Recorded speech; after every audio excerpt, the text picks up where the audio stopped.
Scott?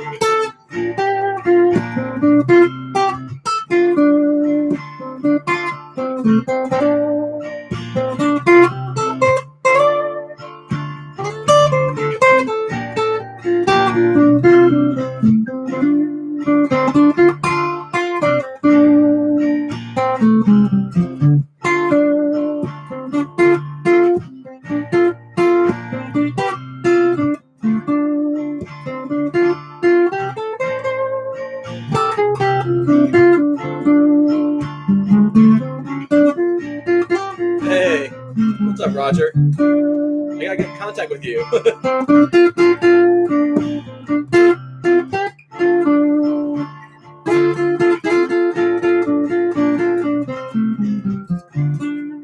All right.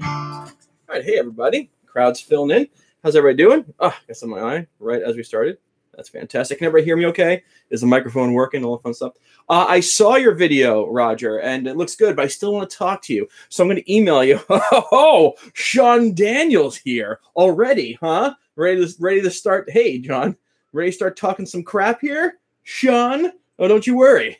I'll see you tomorrow. I don't know if you guys saw Sean's video on his page. It's the most brilliant intro he's ever done. There's nothing to bring. We're not running for election. But let me tell you, your video, absolutely outstanding. So if anybody hasn't seen it, go to Sean Daniels' channel. Check out the what's the name of the video? How to deal with gig. What was it, Sean? I was just so enamored by the beginning. Not running for election yet. Okay. Nice. Oh, good. The nightmare gig. Recovering from a nightmare gig. Yeah. Oh, hey, everybody. How to recover from the nightmare gig. That intro, Sean was just let you know, he was so excited. I forgot exactly where it was. I was somewhere in the house, and all of a sudden I get this text like, dude, you got to watch the intro to the video. And I was like, all right. So I popped it on, and I was like, that was the best intro, I think, of any YouTuber, possibly. So fantastic. And maybe I'll come up with my own. I don't know. But oh, it's too good. All right, so let's get started, everyone. I launched a video on Tuesday, which I thought was pretty good. Hey, Sean, actually, while you're here, Sean, didn't you have a Layla video? I thought you had a Layla video. I could be wrong.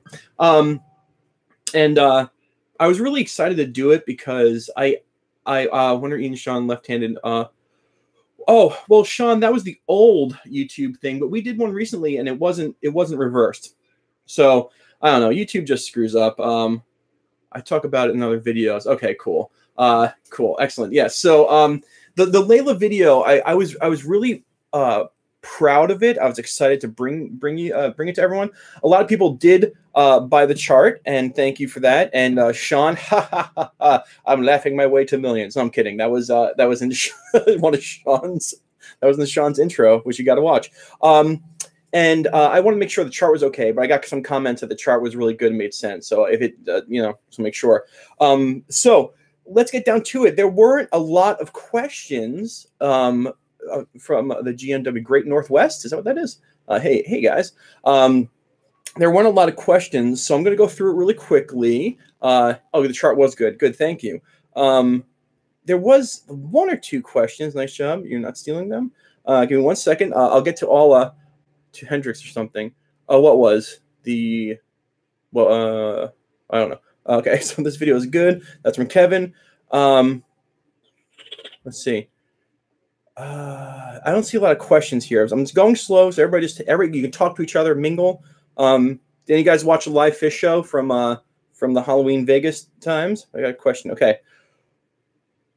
Okay, here's a question. Sebastian G. Is Sebastian here? Hello. So let me read this.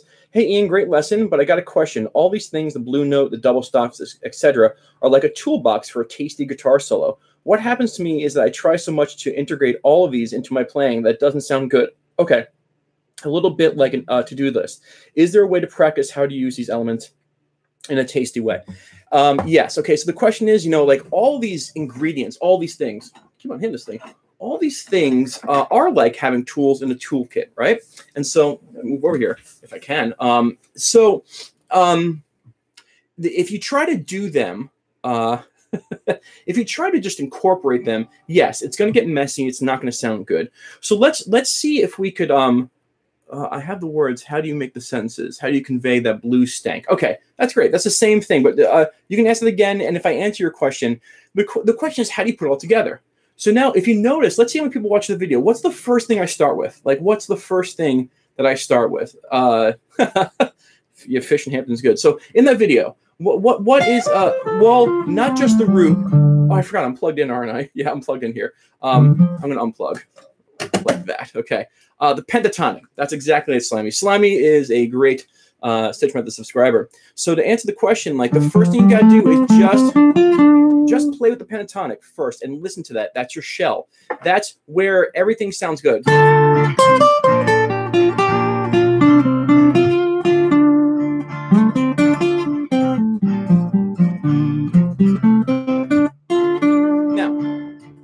Practice coming home to the ones, and to help you, I mean, I don't want to repeat the video, but the idea is you take each step and you layer it against the pentatonic, and you listen to the ideas, how they compare to the pentatonic. Okay, and yes, you want to take it home to the D. That progression comes home to the D because it's delicious.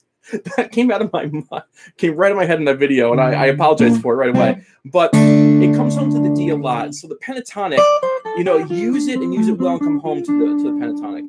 And then what you can do is pick one of those concepts and then put it in against your pentatonic. That's the thing. The pentatonic's always there. If you're always trying to do stuff, it's going to sound a little too heavy on everything. And so what you can do is you could play the pentatonic and then throw one item in and listen to what it sounds like. And there's more to do, but let me just talk about, like, just the little Clapton chord piece that I do here. So you have.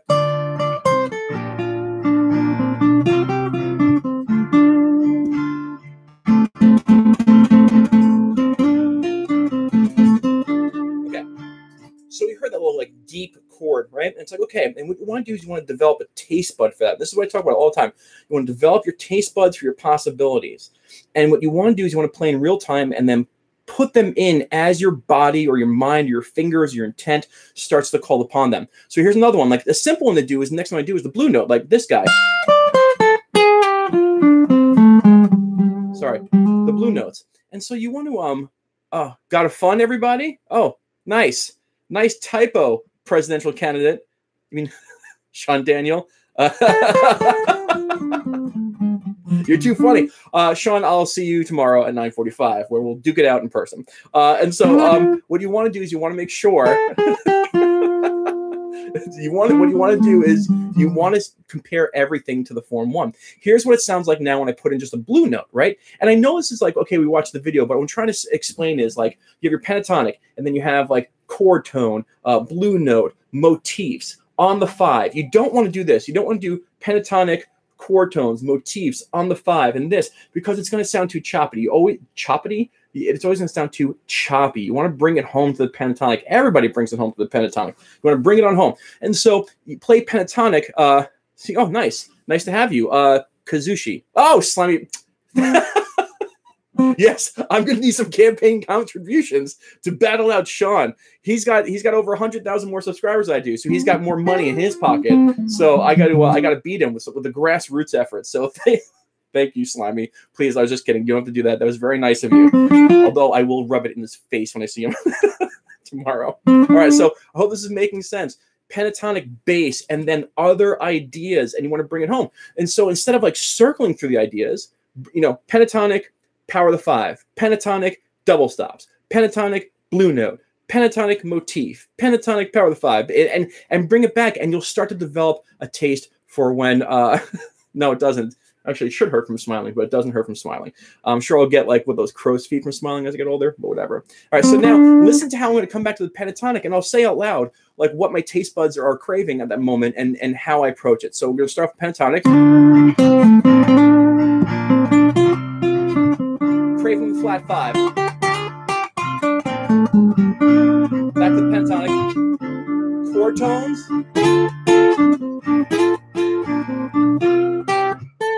Motifs.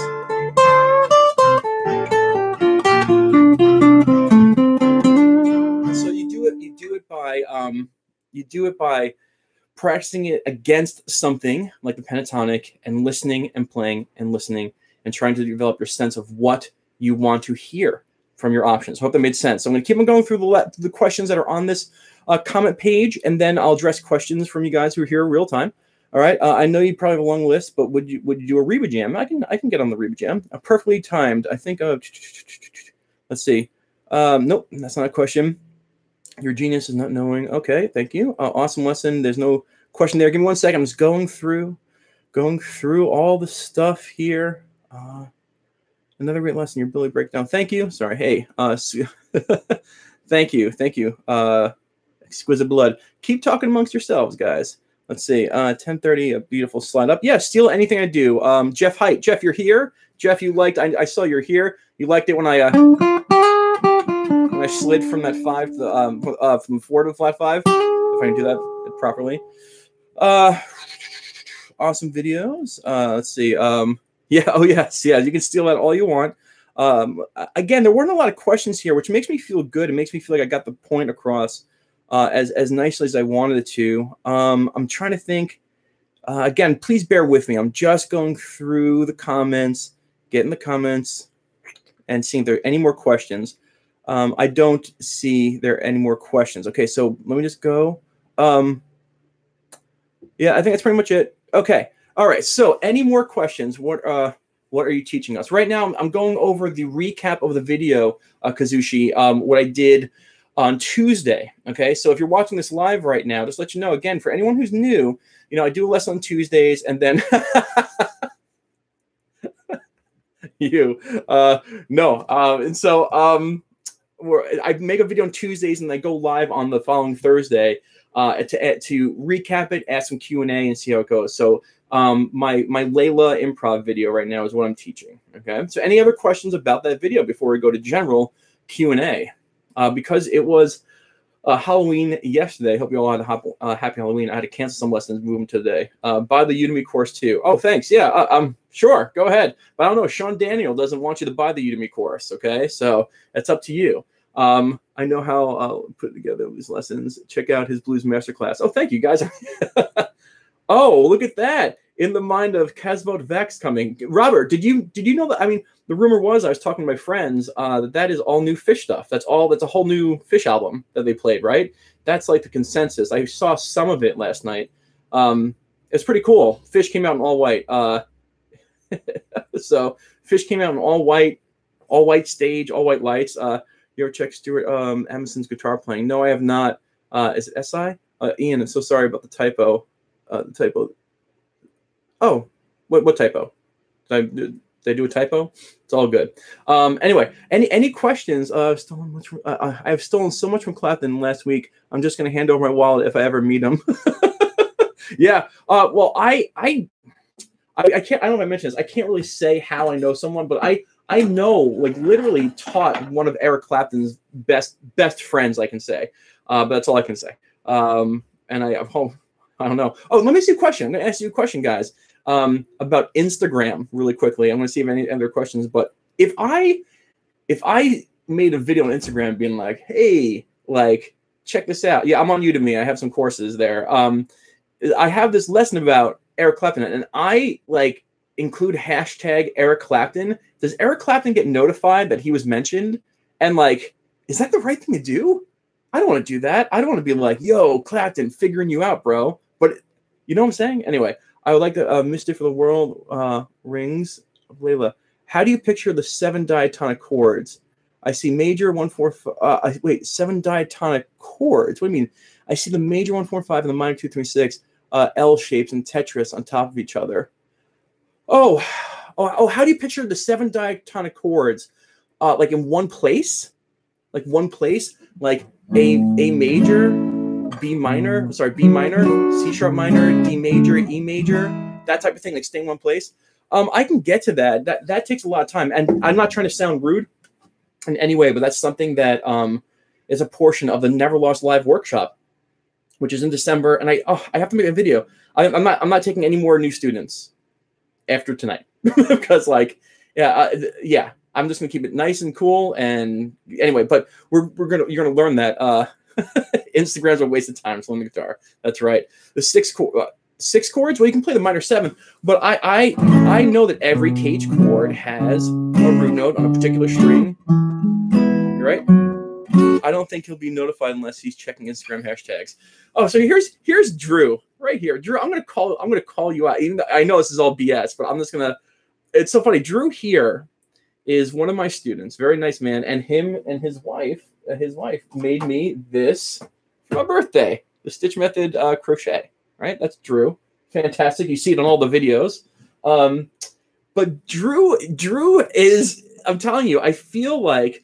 Drew really is, and I know you're not, but I feel like he's a spy for other YouTube guitar teachers, because whatever I teach him, it comes out on other channels. And so if he's getting paid to share the Stitch information, that's fine by me. I'm just happy to share it with you. But next week, I'm going to teach you an absolute BS lesson, and I'm going to see if it comes out. So there we go. Oh, man. That's funny. Oh, yeah, more of the shame sessions. I'm kidding, Drew. You know, I'm totally kidding. Yeah, what do you think of the Jimmy Page X Fender guitar announcement? I didn't even see a Jimmy Page X Fender guitar announcement. I'll check it out, and I'll talk about it on my next live feed. Do I have a Telecaster? Well, I have a Tele Typecaster. Is that what you're talking about? I have the Fred guitar Tele. Where is that thing? Right over here? Yeah. Which this thing is amazing, right? Boom. There you go. Right? That thing's amazing right there. But anyway, so yes. It's funny. I went to a smoothie place, and like I was wearing my Stitch Method shirt. The guy's like, "Oh, you play guitar?" I was like, "Yeah." And he's like, "How many guitars you got?" And I was like, "A lot." And we were like going through them all. Page playing a Fender is going to seem strange. Yeah. Drew. Beautiful wood on that guitar. Yeah. And Fred's going to have some guitars at the Never Lost live workshop, which I'm kind of excited about. Which a couple of you, I think there are a couple. I know Roger's going to be here. There's someone, I got to figure out their handle. But anyway, what other kind of questions you got? I don't have a ton of time. I have to go in about 10 minutes. We can sit and talk. So how do you know when it's time to change a string, sound or feel? Great question, Jared. Okay, so I'm just going to talk about that. I change my strings with actually sound and feel. The first thing that I'll notice is when my strings get really grimy and like black, I'm like, okay, forget it. And like it leaves on the strings and you get that absolute squeaking where it's like, that's when you change them. But also when chords just don't sound right, like you tune your guitar and like you're playing and it's just like something's wrong, that's when you should change your strings. Now I did something, I'm using coated strings on this, and I'm not the biggest fan of coated acoustics. I do love the coated Paradigm, the Ernie Ball Paradigms. Those things I think are great. And so anyway, so that's my answer. So it's a Telecaster. Yeah, right. Led Zeppelin 1 was a Telecaster, if I'm saying. Did you see Young Frankenstein? Oh, did Sean see Young Frankenstein? No, he's never going to see that unless I like tape him to a chair. I've been watching you and Sean's live at work. Got me out of a rut. Nice. Good. That's good to hear.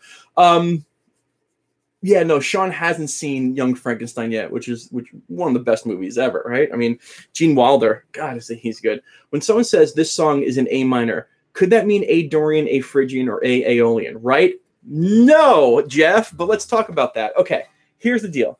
Jeff, we're going to talk to you here. Unfortunately, that answer is a yes or a no, but let me explain something. When somebody says, there's this great divide, and I'm sorry to say this, but I'm going to stick my feet like down the cement. I am not going to budge because I know I'm right, and I don't mean to sound egotistical. It's like, you know that the sun is hot. You know that, ice is cold. You know what a key means, all right? I'm not trying to be like, my way is the right way. I know. So what I'm trying to say is, some people might say this is an A minor, which means to them it starts on the A and it's a minorish type jam. That's not the exact way you want to do it. You can say the song, if you say the song is an A minor, it means it is an A minor. Now, if it's an A Dorian, you might say it's in the key of G, it's an A Dorian progression. The thing is a lot of people get the word key and progression mixed up. And so if I'm playing something in the key of G, it is in the key of G. But if I'm playing something that's A Dorian, it is an A Dorian progression, right? An A Dorian progression. It's not A minor, it's A Dorian. So unfortunately, there's this great world of like this war of worlds, where a key to someone means like, hey, I'm just going to tell you what the first note of the song is and what it kind of sounds like, and that's bogus because it can confuse you. Yes, A minor means A natural minor or A Aeolian. That's exactly it. And if something was an A Phrygian, they would say the proper thing to say is this is an A Phrygian progression. Then all of our brains got to go, okay, A Phrygian, A Phrygian. Phrygian means 3. 3 is the A. It's F major. Okay, so we're in F major. You're looking, hey, Rick. What's up, Rick? Sorry I missed you this week, but my lesson broke her thumb. And so it's healing, and I'll see you next week, I think is what I'm seeing there. I hope that all made sense, okay? And so, yeah, it made sense. Cool, okay? And you got to stick by that. You got to know that. And it's something that you're going to contend with a lot of musicians. And it's not that someone's right. I don't get angry when someone says that. Well, I used to, because I was like, what? But you have to understand that, like, you know, people explain music in different ways, but the problem is it's like trying to ask someone for like where's the closest bathroom in a totally different language, and you're hearing it and going, I don't even know what they're saying. But if you know what a key is and somebody says we're working in A minor and all of a sudden you're creating suspicion, it's not. It's your job just to play along and say, okay, like just kind of play along with it and understand, okay, it's really an A Dorian. I'm not going to say anything. At least I know how to do it. Like I know how to handle this, and that's very important. Do I like John Mayer? Oh, I feel like I have this discussion every live feed. I think John Mayer is awesome. I think that he does a great job with Dead and Company. I just don't think he's anything new. He's like an ultimate playing machine, and I don't mean to sound. I mean, like, it's just how I feel, you know. Like, he's got chops. He's great. He can play faster than anyone I know, and he's tasty. But there's an emptiness to his playing that I hear, and that's just me. It's just me, but different strokes for different folks. So if you like him, okay? That's it. Let's see. But isn't something in A minor really in the key of C? Yes, that's a relative major and relative minor. And A minor, the reason... Okay, so back in the day, Robert, just, you know, back in the day, when you looked at a classical song... well, what is, you know, like back in whatever hundreds, 1800s, 1600s, 1500s, whatever, and there was a classical piece of music being played, and they opened it up and said, you know, concerto, whatever, in A minor. You know, he probably didn't see. Sorry, I didn't see that. So it says A minor because it makes everyone who's reading like the music say, okay, this is a sad piece. This is an A minor. Right? And if it was this in D major, oh, this is a happy piece. But you'll find out, I haven't seen this, and this is a good like idea, like go to classical music. Does it say like blah, blah, blah concerto in A Dorian?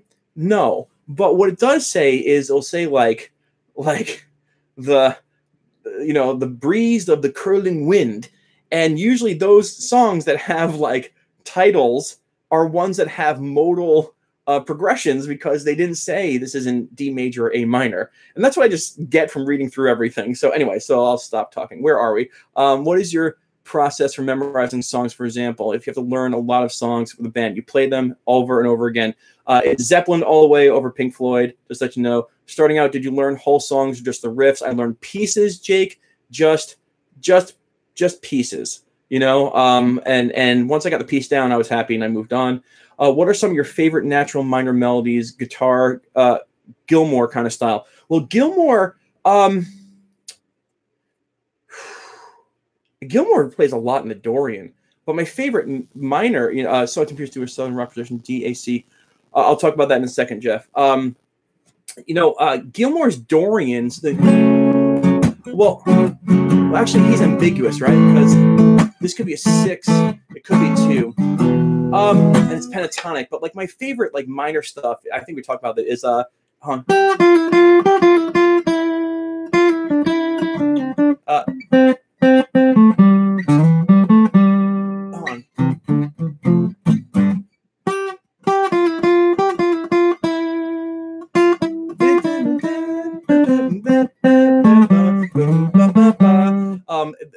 That Fool in the Rain guitar solo is an A minor, and it's absolutely beautiful. Hold on, you're getting a lot of questions, and I got going soon. Hold on 1 second.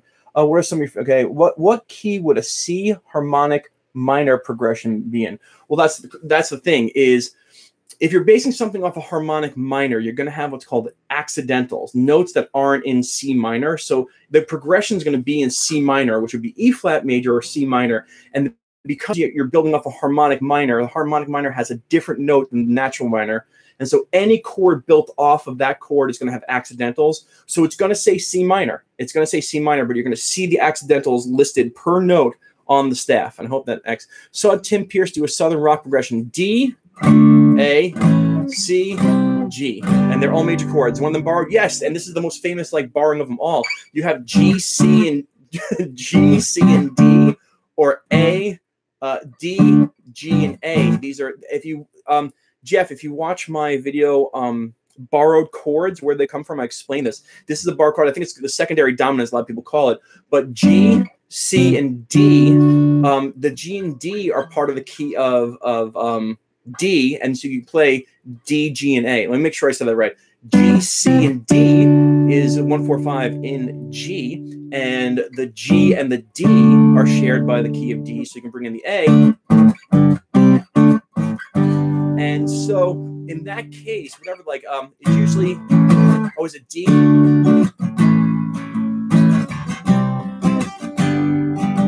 know, and so you see that's a borrowed chord thing. How do you consistently get good slight vibrato to throw in during a solo? Vibrato is hard to talk about, my man. I should do a lesson on vibrato. It's gonna be a long video of just me like sitting there trying to explain how like I move my little tiny fat sausage fingers to kind of get that.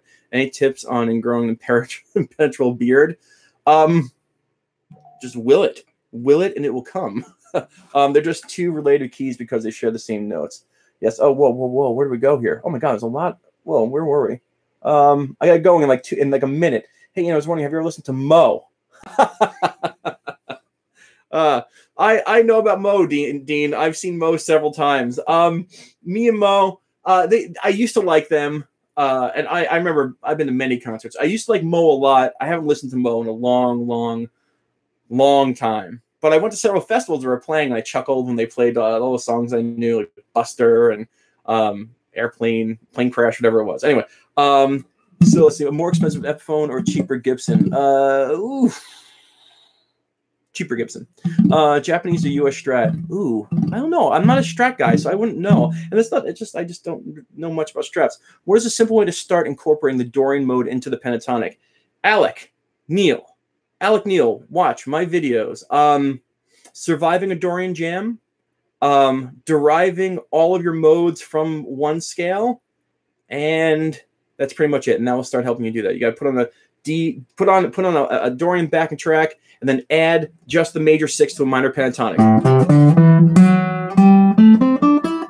All right. Listen to all them witches. No, hello. Feel better. Essay. Yeah, I do feel. Oh, because I had a headache last time, right? That's Pages falling down the stairs technique. Yes. Okay. Sorry. I'm trying to. I gotta get going, and you guys are asking such good questions. But I gotta go. I'm so sorry. Great live chat. Please keep sharing. Thank you. Yeah, I have an 8:05 lesson followed by an 8:45, and then I think a 9:50 after that. So ready for that Bob Weir in the mind of. Oh, does my guy know I'm going live right now? Hold on for 1 second. I'll take this phone call right now. Stay here. Hold on. Let's see. Hey, Dwayne. You know I'm live on YouTube, right? Hello. Well, now your phone call is forever etched in the YouTube videos. But I'll call you back in a little bit. Everyone just type out, say hi to Dwayne. All right, take it easy, buddy. Bye. All right, guys. I got to rock. Thank you so much. And please enjoy, share. You know what? Okay, here's the deal. Before I go, just to watch this video, I've never really cared or pushed the subscribe thing. But I'm at about 75,000 subscribers, which is amazing, right? Which is great. And now I'm feeling the gravity to be like, well, let's just get to 100,000 so I can like celebrate and be like, you know what? All that effort was worth it. Not that's not now, it's great. And just get over the hump.